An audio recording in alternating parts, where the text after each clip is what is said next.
রাস্তা, ব্রিজ ও জলের দাবিতে জলপাইগুড়িতে পথ অবরোধ। পঞ্চায়েত ভোটের প্রাক্কালে গ্রামবাসীরা পথ অবরোধে সামিল। গ্রামের কোনো উন্নয়ন হয়নি, এই অভিযোগ তুলে দীর্ঘ কয়েক ঘন্টা ধরে পথ অবরোধে সামিল 8 থেকে 80 সকলেই। জলপাইগুড়ি সদর ব্লকের জলপাইগুড়ি হলদিবাড়ি মণ্ডলঘাট রাস্তা অবরোধ করে বিক্ষোভ বাসিন্দাদের। সদর ব্লকের বোয়ালমারি নন্দপুর গ্রাম পঞ্চায়েতের 17-213 নম্বর বুথের বাঁশকণ্ঠিয়া এলাকায় রাস্তা চাই, ব্রিজ চাই, জল চাই, না হলে ভোট নেই। এই পোস্টার প্ল্যাকার্ড হাতে নিয়ে গ্রামবাসীরা বিক্ষোভ পথ অবরোধে সামিল। আমাদের সমস্যা রাস্তা, ব্রিজ। আমাদের কোনো রাস্তা নাই। আমাদের জিপি হচ্ছে 1.5 কিলোমিটার দূর, যাওয়া আসার কোনো রাস্তা নাই। সেটা শিলাপাত্র হয়েছিল একটা ব্রিজ, সৌরভ চক্রবর্তী করছেন, কিন্তু করার পরে আর কোনো খবর নেই। 5 এপ্রিল 2022 আমাদের এখানে করে গেছিল, কিন্তু তারপরে আর কোনো খবর নাই। তো আমাদের যাতায়াতের খুবই অসুবিধা, এই জন্য বাধ্য হয়ে আমরা এই অবরোধটা করছি।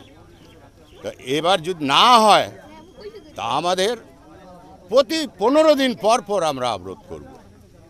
তা আমাদের রাস্তাঘাটের ব্যবস্থা করুক। 2টা সাঁকর দিছে, সাঁকর আমাদের এই তো ভেঙে গেছে কালকে বৃষ্টিতে। বাচ্চাগুলো স্কুলে যেতে পারছে না, কষ্ট করে স্কুলে যেতে হচ্ছে। এটার আমাদের একটা ব্যবস্থা বিহিত বাইর করুক সরকার। সবাই আসে, প্রতিশ্রুতি দেয়, তারপরে চলে যায়, আর কোনো খবর নেয় না। সামনের ভোট আমরা বয়কট করব, আমরা বুথটাকে বয়কট করব।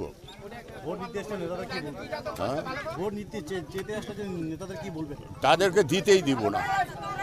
আমাদের আগে এখানে একটা বিহিত করুক, তারপরে।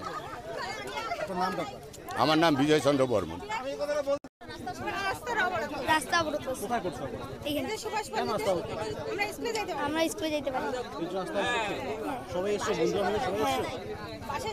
কখন থেকে আসো?